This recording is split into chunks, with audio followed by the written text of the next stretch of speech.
Acid ആക്രമണത്തിൽ പരിക്കേറ്റ ഒരു പെൺകുട്ടിയുണ്ട്. ഹോസ്പിറ്റലിൽ നിന്ന് വരുമ്പോൾ അവളോട് ഡോക്ടർ കൃത്യമായിട്ട് പറഞ്ഞിട്ടുണ്ട്, നീ ഒരു കാര്യം ശ്രദ്ധിക്കണം, ജീവിതത്തിൽ ഒരിക്കലും ഒരു കണ്ണാടി നോക്കരുത്. എന്നിട്ട് ഒരു ദിവസം അവൾ ആ വിലക്കിനെ ലംഘിക്കുക. അവൾ കണ്ണാടി നോക്കാനായിട്ട് ധൈര്യപ്പെട്ടു.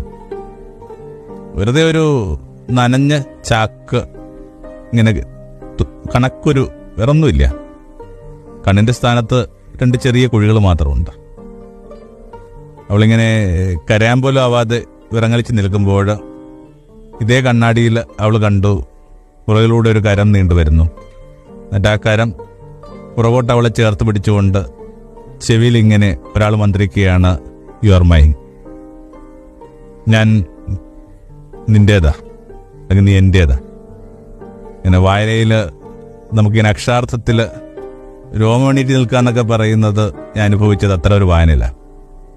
എന്തൊരു പവർഫുള്ളായ വാക്കാണ്, എന്തൊരു ധൈര്യം കൊടുക്കുന്ന വാക്കാണ് മൈൻ, എൻ്റെ.